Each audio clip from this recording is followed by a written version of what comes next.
Making of a Nation, a program in special English by the Voice of America.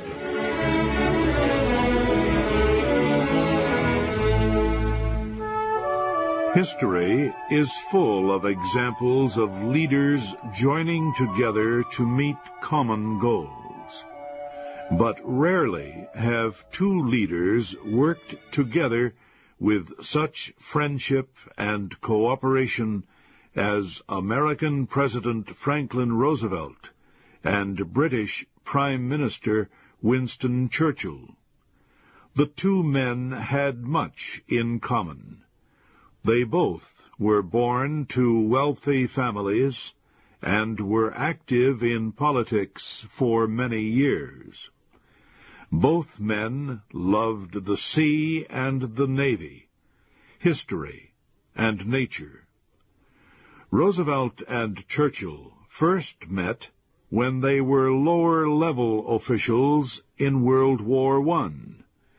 But neither man remembered much about that meeting.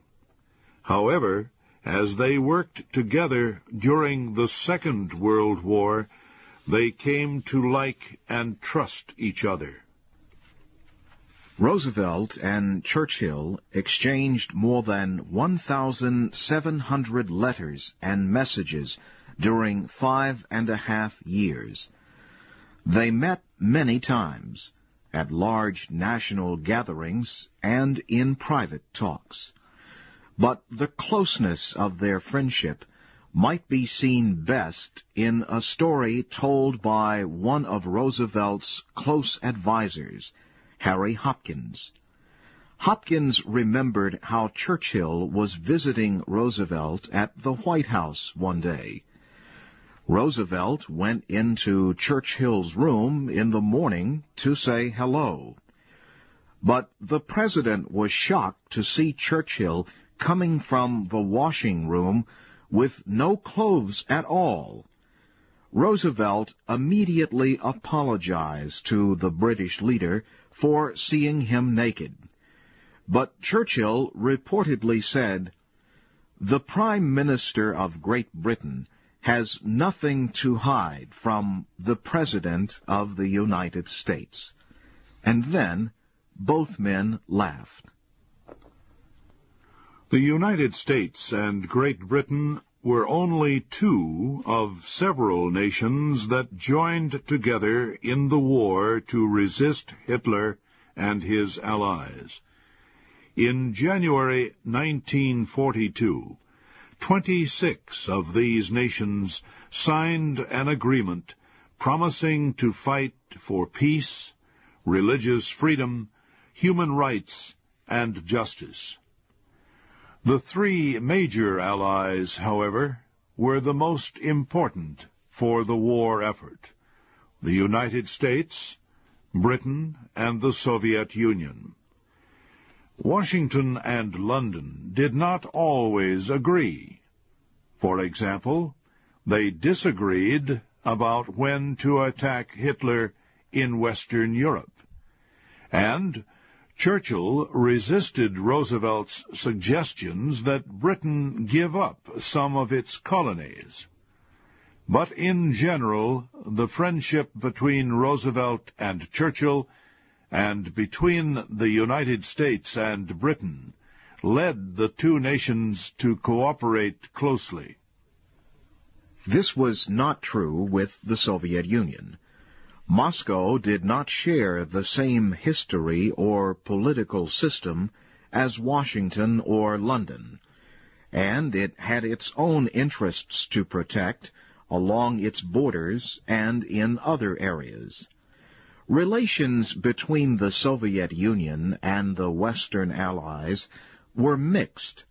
On the one hand, Hitler's invasion deep into the Soviet Union had forced Stalin and other Soviet leaders to make victory their top goal. On the other hand, shadows of future problems already could be seen.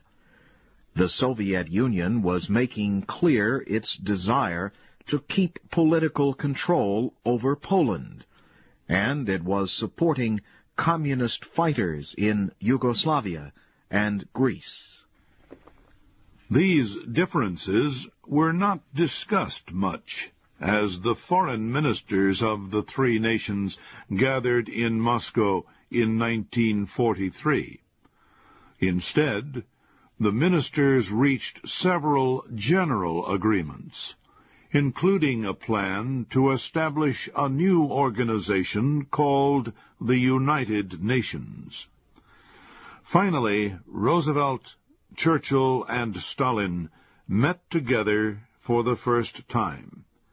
They met in Tehran in late 1943, mainly to discuss the military situation.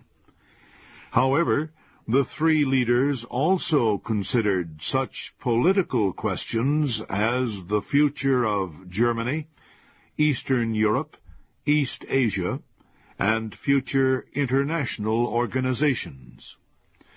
Later, the Allies made further plans for the new United Nations organization.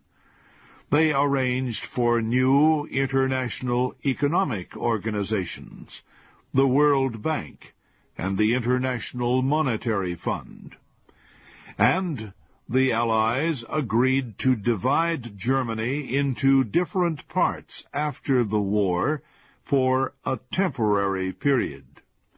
The Soviet Union would occupy the eastern part, while Britain, France, and the United States would occupy the western part. Washington, London, and Moscow were united during the early years of the war because of military need. They knew they must fight together to defeat the common enemy.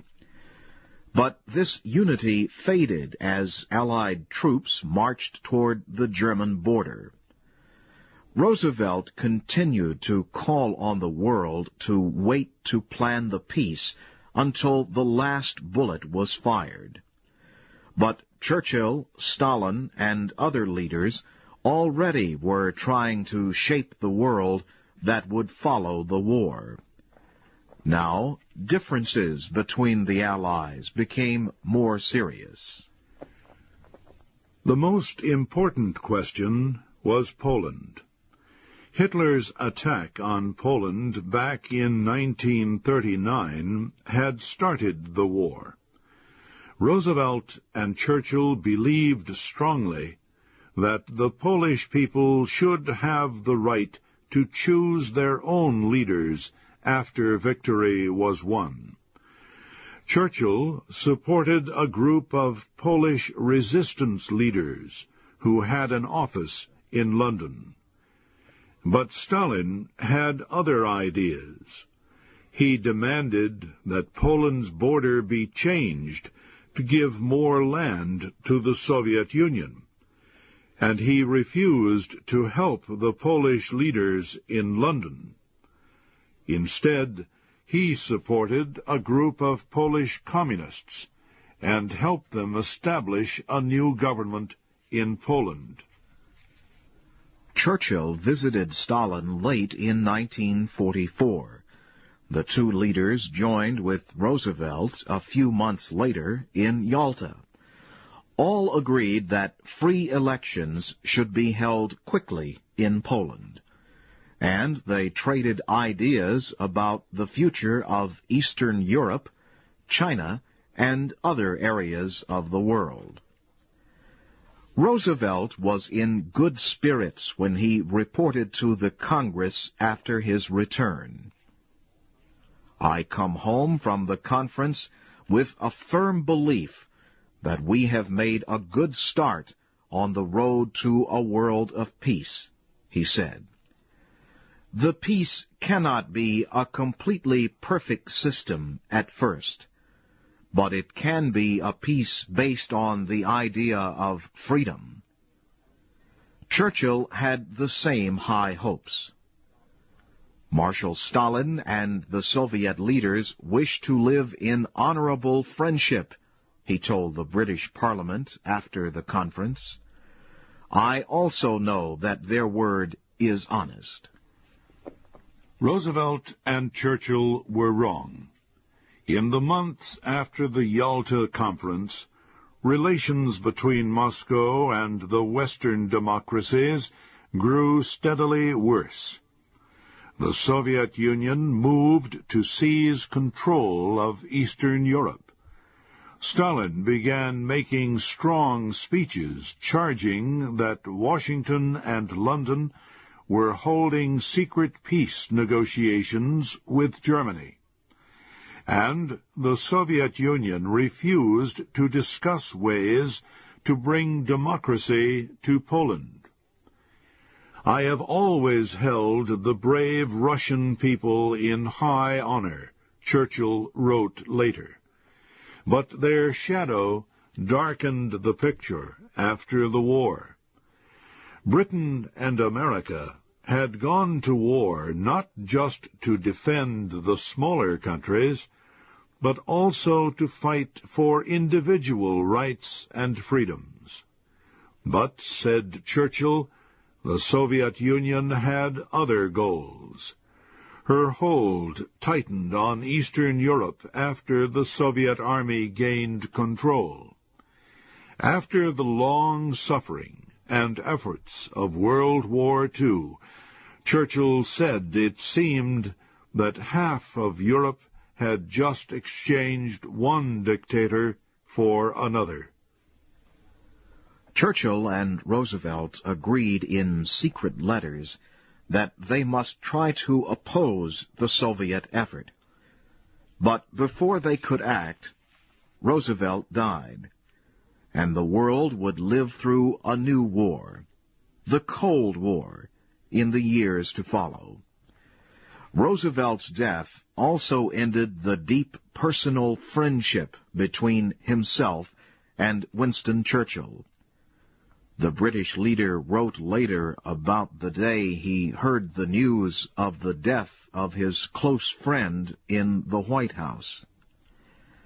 "I felt as if I had been struck with a physical blow," Churchill wrote. "My relations with this shining man had played so large a part in the long, terrible years we had worked together. Now they had come to an end, and I was overpowered by a sense of deep and permanent loss." The free world joined Churchill in mourning the loss of so strong a leader as Franklin Roosevelt. But it could not weep for long. War was giving way to peace. A new world was forming. And as we will see in our future programs, it was a world that few people expected.